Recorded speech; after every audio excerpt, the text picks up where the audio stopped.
¿Te has visto insuficiente ante las necesidades en tu hogar y en tu iglesia?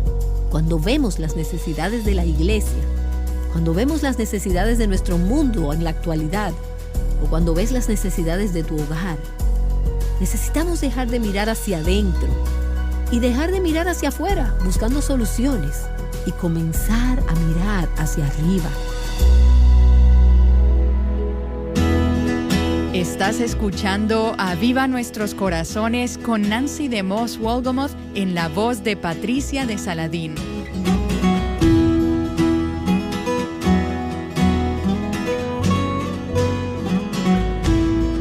¿Alguna vez te has preguntado cuál es el rol de la oración en el avivamiento? Uno de nuestros pilares como ministerio dice: nada de valor eterno puede ser logrado separados de la oración. El avivamiento genuino no es logrado por nuestros esfuerzos, sino que lo buscamos de rodillas en oración. Nunca debemos estar tan ocupados que no nos dediquemos al ministerio de la oración. Y es que la obra espiritual en la vida de una persona no puede ser hecha por nadie. No puedes hacer que ocurra porque es una obra soberana y de la gracia de Dios. Pero hay algo que sí podemos hacer y es clamar a Dios. A través de la serie a la que damos inicio hoy, estaremos profundizando en un salmo que nos guía a hacer precisamente eso y que nos muestra el fruto del avivamiento. Aquí está Nancy con la serie El clamor de los cautivos. Como me han escuchado decir antes, nuestra carga aquí en Aviva Nuestros Corazones es llamar a las mujeres a experimentar libertad, plenitud y abundancia en Cristo. Muchas veces estamos hablando a mujeres que son madres o abuelas. Ellas ya están un poco más adelante en la vida que nosotras y tienen que lidiar con muchos asuntos en sus vidas que se iniciaron hace algún tiempo. Tal vez en la secundaria o cuando eran adolescentes o aún más jóvenes. Y qué bendición, sé que ellas piensan, hubiera sido para ellas si hubieran escuchado antes algunas de estas cosas. Así que aquellas de ustedes que son jóvenes que nos están escuchando, convirtiéndose en mayores, nuestra oración por ustedes durante esta serie es que el Señor pueda animarlas y pueda hablarles. Sabemos que ustedes son las mujeres del futuro, las mamás y las abuelas del futuro. Y lo que Dios está haciendo en sus vidas durante estos días es muy importante. Y es una increíble oportunidad para las jóvenes reflejar la belleza de Cristo y la gloria de Dios en su generación, probablemente de una forma que yo no puedo hacerlo o que tu mamá no podrá hacerlo. Pero estamos agradecidas por aquellas que nos escuchan y oramos que Dios pueda bendecirlas y hablarles, no solo a través de Aviva Nuestros Corazones, sino también mientras continúan buscando al Señor. Que sean mujeres piadosas, jóvenes piadosas, usadas por el Señor en su generación. Y a través de esta serie, en partes diferentes, van a tener la oportunidad de escuchar a Byron Paulos, mi jefe, el director de nuestro ministerio, compartir algunos pensamientos acerca de todo este asunto del avivamiento. Cómo se ve y cómo es cuando Dios se mueve.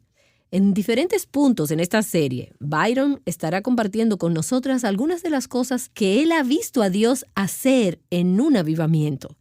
Y no solo en los libros de historia, sino también en la vida real. Así que permíteme invitarte a abrir tu Biblia en el Salmo 126. Al Salmo 126 se le ha dado un título. Dice, Cántico de Ascenso Gradual. Un cántico de ascenso. Y es uno de varios salmos que se titulan de esta manera. Los salmos del 120 al 134 son parte de un himnario judío, por así decirlo. Estas son las canciones, los cánticos que los peregrinos judíos cantaban mientras subían a Jerusalén, y por eso son llamados de ascenso. Jerusalén estaba en un monte, y mientras ellos ascendían a Jerusalén 3 veces al año para sus fiestas nacionales, ellos cantaban salmos, cantaban alabanzas al Señor, cantaban sus oraciones, y esta es una de esas oraciones que ellos cantaban. Ahora, el contexto de este salmo en particular es probablemente después de la cautividad babilónica.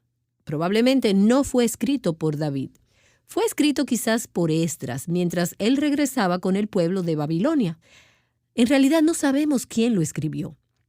Pero los exiliados habían regresado a la tierra prometida. Y no todos regresaron. Algunos todavía estaban en Babilonia y todavía estaban en cautividad. Estos que habían regresado todavía tenían luchas y asuntos que resolver. Y el Salmo comienza con una referencia a una gran liberación del pueblo de Dios.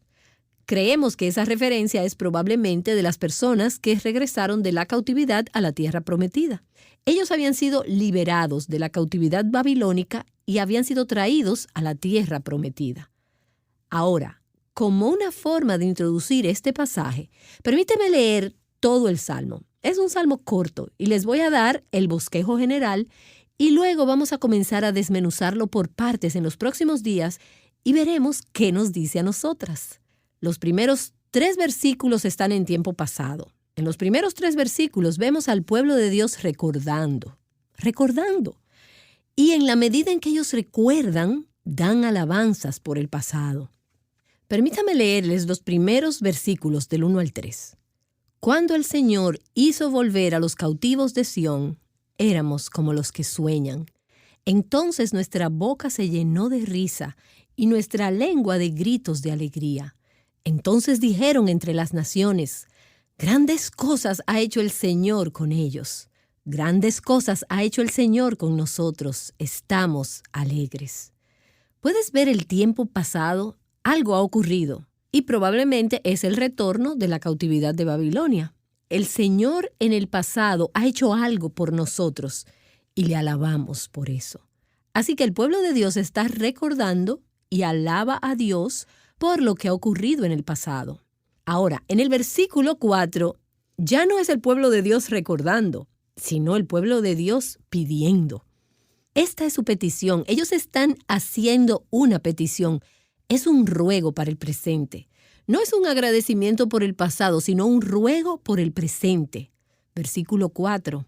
Haz volver, Señor, a nuestros cautivos, como las corrientes en el sur. Señor, tú nos has liberado de la cautividad en el pasado. Ahora te pedimos que una vez más nos liberes de nuestra cautividad actual. Y en los próximos días vamos a estar hablando de lo que esto significa. ¿Y por qué ellos sintieron la necesidad de orar así, de orar por eso? Luego en los versículos 5 y 6 vemos al pueblo de Dios segando, cosechando. Primero, el pueblo de Dios recuerda. Luego, el pueblo de Dios pide. Y ahora, el pueblo de Dios ciega. Y mientras ellos ciegan, ellos tienen una promesa para el futuro. Así que tenemos pasado, presente y futuro. Ahora una promesa para el futuro. Versículo 5. Los que siembran con lágrimas, segarán con gritos de júbilo. Es algo por venir, es una promesa para el futuro. Versículo 6. El que con lágrimas anda, llevando la semilla de la siembra, en verdad volverá con gritos de alegría, trayendo sus gavillas. Así que encontramos al pueblo de Dios recordando. Ofrecen alabanzas por el pasado. Tenemos al pueblo de Dios pidiendo. Versículo 4. Hay un ruego por el presente. Y luego encontramos al pueblo de Dios segando, en la medida en que Dios les da una promesa para el futuro. Y este es el bosquejo al que nos dirigimos en estos próximos días. Y espero que te ayude para poder recordar cómo este salmo está entretejido. Comencemos hoy con el versículo 1. El pueblo de Dios está recordando mientras expresan gratitud por el pasado. Y para nosotras, como creyentes del Nuevo Testamento, vamos a ver maneras en las que este cántico, este salmo, podemos aplicarlo al expresar nuestro anhelo de que Dios obre de una manera fresca por el poder de su Espíritu Santo en nuestras vidas, en nuestros hogares, en nuestras iglesias y en nuestros días. Así que versículo 1, el pueblo de Dios recordando. Cuando el Señor hizo volver a los cautivos de Sión, éramos como los que sueñan. Ahora, algunas de sus traducciones dicen, cuando Jehová hizo volver de la cautividad de Sión. Pero antes de hablar acerca de lo que esto significa, el volver a los cautivos o hizo volver de la cautividad de Sión, antes que nada, date cuenta quién está haciendo esta obra. ¿Quién fue que trajo de vuelta de la cautividad? El Señor lo hizo, es el Señor. La liberación fue una obra soberana de Dios. La salvación, tu liberación del pecado, es una obra soberana de Dios. Tu santificación y aún la liberación de ti misma, y esa es una tremenda prisión, ¿no es verdad? Esta es una obra soberana de Dios. La obra espiritual en la vida de un hombre o de una mujer o en una persona joven no puede ser manufacturada por los hombres. Tú no puedes hacer que eso ocurra. Es una obra soberana y de gracia de Dios. Cuando el Señor hizo volver la cautividad a Sión. Y Él continúa diciendo en este salmo, el Señor ha hecho grandes cosas y estamos contentos. Y cada vez que algo bueno sucede en tu vida espiritual, solo existe una persona a quien le puedes dar el crédito de eso. Y es el Señor. El Señor es quien nos ha libertado. El Señor ha hecho grandes cosas por nosotras. Y hay un salmo paralelo, y no vamos a hablar acerca de este salmo en esta serie, pero es el Salmo 85. En el versículo 6 dice, ¿no volverás a darnos vida? ¿Quién es el que vivifica? Dios es quien aviva. Y quizás algunas de las que nos escuchan han estado orando por un avivamiento durante mucho, mucho tiempo. Y necesitamos recordar mientras oramos, sea que estés orando por un avivamiento en tu vida, en tu hogar, en tu iglesia o en tu nación. El avivamiento es una obra soberana de Dios. Nosotras no lo podemos manufacturar, no lo podemos producir, no podemos hacer que esto suceda. Martin Lloyd-Jones, quien fue un predicador en Inglaterra muchos, muchos años atrás, él tenía una carga por un avivamiento en sus días. Y él escribió un libro sobre el avivamiento, que es un conjunto de sermones. Y él dijo, el avivamiento es un milagro. Solo puede ser explicado como la acción o la intervención directa de Dios. Los hombres pueden producir campañas evangelísticas, pero ellos no pueden y nunca podrán producir un avivamiento. Por definición, un avivamiento es un acto soberano de Dios. Dios y solo Dios lo hace. Y esto es, por cierto, la razón por la cual la oración es tan importante para el avivamiento. ¿Tú quieres ver a Dios obrando en tu familia? La oración es esencial porque hay cosas que tú quieres ver a Dios haciendo en la vida de tus hijos o en tu matrimonio o con tus nietos. Y algunas de las jóvenes que nos escuchan, sé que quieren ver a Dios hacer un milagro en sus familias. Y quizás es un milagro lo que se necesita, pero tú no puedes hacer que suceda. Tú no puedes hacer que tus padres se amen. Tú no puedes hacer que el pueblo de Dios se una. No podemos ni siquiera cambiar nuestros propios corazones. Es una obra de Dios y es por esto que nosotras necesitamos orar. Señor, podrías hacer lo que solo tú puedes hacer. Y aquí tenemos una imagen de alguien que no se siente satisfecho con el cristianismo explicable. Eso que nosotras podemos hacer. Nuestros esfuerzos, nuestros programas. Lo que queremos ver en nuestros días es lo que Dios puede hacer. Y lo que Dios puede hacer no puede explicarse en términos de un programa o de una estrategia o de esfuerzo humano. Ya hemos visto lo que la religión puede hacer. Hemos visto lo que la iglesia puede hacer. Hemos visto lo que los esfuerzos de mercadeo pueden hacer. Hemos visto libros escritos por cristianos que han vendido millones de copias y programas que han sido vendidos a miles de iglesias. Pero queremos ver en nuestras iglesias, en nuestros hogares y en nuestras vidas lo que solo Dios puede hacer, lo inexplicable, lo sobrenatural. Y por eso es por lo que estamos orando cuando oramos por un avivamiento. Y cuando vemos las necesidades de la iglesia, cuando vemos las necesidades de nuestro mundo en la actualidad, o cuando ves las necesidades de tu hogar, necesitamos dejar de mirar hacia adentro y dejar de mirar hacia afuera buscando soluciones y comenzar a mirar hacia arriba. Solo Dios puede satisfacer esas necesidades. Cuando el Señor hizo volver a los cautivos de Sión, tú has hecho grandes cosas por nosotros. El Señor ha hecho grandes cosas, las cosas grandes que tú quieres ver en tu familia. Y algunas de ustedes que son mamás y están cansadas de tratar de arreglar las cosas en sus familias. Y yo digo, eso es una cosa buena. Pero lo mejor es cuando tú llegas al punto de entender que tú no puedes arreglar nada en tu familia. Tú no puedes hacer que tus hijos tengan un corazón para Dios. Tú no puedes hacer que tu esposo tenga un corazón para Dios. Pero Dios sí puede. Dios puede. Y no hay un hogar, no hay una vida, no hay un ambiente, no hay una iglesia que Dios no pueda transformar por el poder de su Espíritu. Así que el avivamiento, una obra de Dios, es una obra soberana de Dios. Y entonces también leemos acerca de una liberación del cautiverio y de la esclavitud.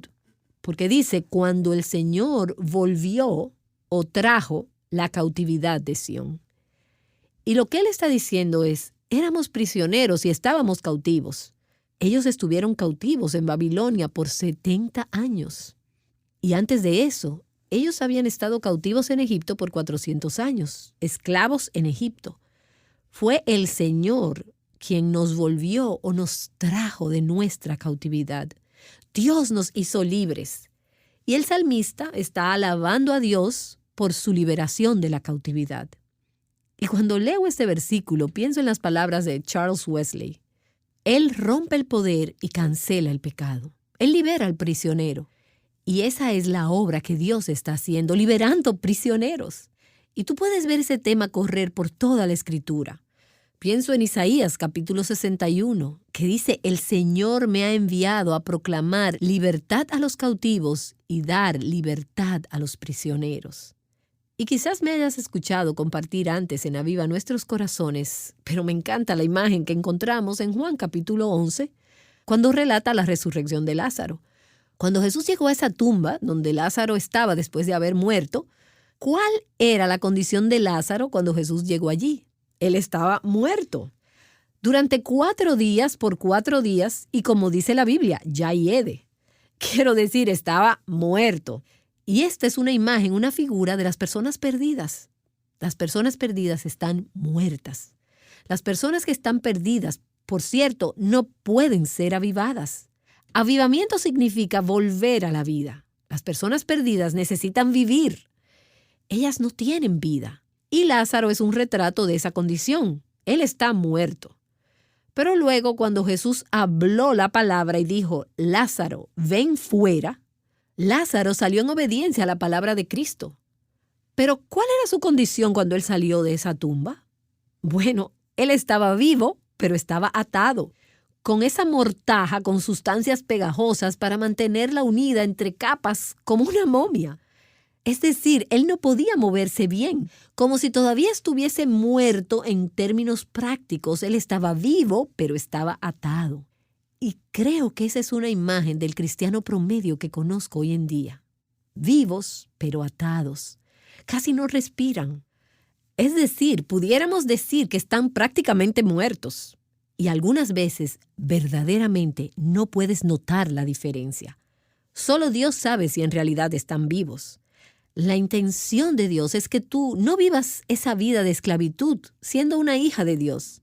Fue para libertad que Cristo te hizo libre. Y Jesús les dijo a los que estaban allí, desatadlo y dejadlo ir.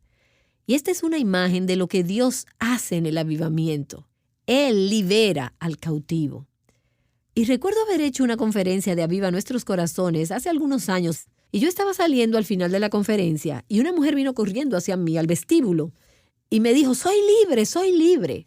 Y ella estaba tan emocionada de ser libre y yo no tenía idea de lo que estaba pasando. Entonces ella me contó la historia de cómo durante años ella había vivido con ataduras de esclavitud en su vida, lidiando con relaciones pasadas, con relaciones rotas. Había ido a consejeros, había asistido a seminarios, había asistido a conferencias y había escuchado a muchas comunicadoras mejores que yo. Pero Dios le había hablado a su corazón en esta conferencia en particular y le había mostrado la raíz del problema. Así que cuando ella respondió y dijo, sí, Señor, las mortajas cayeron. Y ella exclamó, soy libre, soy libre. Y esa es la condición en la que Dios quiere que su pueblo esté. Y el proceso de ser libres es algo que a veces es llamado avivamiento. Muchos creyentes que conozco hoy han perdido la esperanza de ser verdaderamente libres. Ellos simplemente se han conformado como, bueno, así son las cosas. Y ellos están gastando sus vidas caminando por ahí con sus mortajas de esclavitud. Así como los hijos de Israel se acostumbraron a vivir en Babilonia, se acostumbraron a vivir en Egipto. A ellos no les gustaba, pero asumieron que ese era el lugar donde permanecerían por el resto de sus vidas. Quizás tú todavía estás ahí. Y quiero decirte, Dios quiere hacerte libre. Tú no tienes que quedarte en esa esclavitud. Pero te diré esto, no hay ningún medio humano que pueda liberarte. No hay pastor, libros, conferencias, seminarios, enseñanza cristiana en la radio o consejero que pueda liberarte. Cristo es el único que da libertad a los prisioneros. ¿Quieres libertad? Busca a Cristo. ¿Quieres avivamiento? Tienes que ir a Cristo. ¿Quieres avivamiento en tu hogar? ¿Quieres avivamiento en tu matrimonio? ¿Quieres avivamiento en tu iglesia? El Señor volvió de la cautividad a Sión. Y 2 de Pedro, capítulo 2, dice que eres esclava de aquello que te ha vencido. Estás esclavizada a algo. Estás atada a algo. Amargura, relaciones rotas, vergüenza, culpa, miedo, ataduras del pasado. Atada a cosas que te fueron dichas en el pasado. Es como esas mortajas, palabras que alguien te dijo cuando estabas en 3er grado de primaria. Tú nunca, o si tan solo tú no puedes, tú serás. Esas palabras son como mortajas que te envuelven y se aferran a ti y no puedes liberarte. Pero yo te digo que puedes ser libre. No tienes que dejarte esclavizar por eso. Quizás estés esclavizada al temor al hombre y el miedo a lo que los demás puedan pensar. Quizás es un desorden alimenticio, quizás es un pecado sexual, quizás es un hábito contra el que estás luchando o un hábito personal inmoral. Quizás es un pecado del espíritu, celos, un espíritu competitivo, la pornografía. Y tú puedes creer que esto es solo un asunto de los hombres, pero recuerdo a una mujer que nos escribió y nos dijo, he sido prisionera de la pornografía por 40 años. La semana pasada recibí una carta de una mujer y hasta que no llegué al final de la carta no supe que ella tenía 70 años. Pensé que era alguien en sus 20 años describiendo una atadura en su vida, sus asuntos, y resultó que esta mujer había estado casada por 50 años y había vivido con esa esclavitud durante todos esos años. ¿Y sabes qué? Dios la había liberado. Y ella dijo, hubiese querido no haber esperado hasta los 70 para escuchar estas verdades. Y mi corazón se duele por esa mujer y por las mujeres que están en el lugar donde ella estaba si no llegan a la verdad y ésta las libera ahora. Tú no tienes que esperar hasta que tengas 70 años. Él libera al cautivo. ¿Has sido traída de vuelta de la cautividad? Quizás todavía no eres una hija de Dios. Quizás nunca has sido liberada de tu pecado ni de ti misma. Y dices, pero yo estoy aquí sentada y estoy escuchando esta grabación. Claro que soy cristiana. ¿Sabes algo? Tú puedes asistir a una iglesia cristiana, a una escuela cristiana, vivir en un hogar cristiano y nada de eso te hace cristiana. Al igual que ser criada en un garaje no te hace un automóvil. ¿Alguna vez has sido hecha libre por Cristo de ti misma, de tu pecado, de tu esclavitud? Y quizás me digas, sé que soy cristiana, pero todavía estoy vestida con esas mortajas que me envuelven alrededor. Cuando el Señor volvió la cautividad de Sión, seremos como los que sueñan. ¿Puede esto ser cierto? Esto parece casi irreal. Una mujer estuvo con nosotros en nuestra última sesión de grabación y mientras nos presentábamos, ella dijo, algo ha pasado en mi corazón recientemente. Y podías verlo en su cara. Ella no sabía ni cómo explicarlo, pero ella es una mujer que está viviendo un avivamiento. Y ella dijo, he sido salva por muchos años, pero es ahora que lo estoy entendiendo. Ella está siendo liberada. Y ella dijo, no me canso de la palabra de Dios, amo todo esto, tiene hambre, tiene apetito. Escucha, los recién nacidos están hambrientos. Ellos comen, Por lo general tú no tienes que hacerlos comer si ellos están saludables. Una vez que eres libre, tienes amor por la palabra. Y un amor por el Señor, un hambre por Él, un apetito por Él, que no puedes tenerlo mientras tus mortajas te envuelven. Dios quiere liberarte. No hay nada ni nadie que pueda hacerlo. Nadie a quien puedas acudir. Ningún lugar donde puedas ir. Tu terapeuta no podrá hacerlo por ti. El Señor te libertará. Y cuando Él lo haga, dirás como el salmista: el Señor ha hecho grandes cosas por nosotros y estaremos alegres.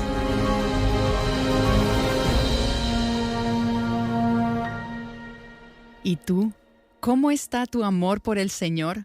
¿Cómo está tu apetito por su palabra? Quizá has buscado vida en ti misma o en cosas de este mundo, pero no has clamado a Dios. Nancy DeMoss Wolgemuth te ha animado a hacer eso hoy, de modo que experimentes verdadera libertad. Ella regresará para orar con nosotras. En ocasiones gastamos tanta energía quejándonos de lo mal que están las cosas a nuestro alrededor, del pecado en el mundo, cuando a lo mejor deberíamos estar enfocadas en lidiar con el pecado en nuestras propias vidas y en nuestras iglesias. Mañana, como continuación de esta serie de programas, Nancy nos hablará sobre esto. Aquí está ella para cerrar en oración. Oh Señor, gracias por liberar a los cautivos. Y podrías seguir haciéndolo aún en este día en los corazones de tu pueblo. Oh Señor, hablarás palabras de liberación y liberarás a aquellas que han estado viviendo en una prisión por quién sabe cuánto tiempo. Libera a tu pueblo, Señor, para que te ame, para que te obedezca, para que te adore. Vuélvenos de nuestra cautividad, oh Señor. En el nombre de Jesús oramos. Amén.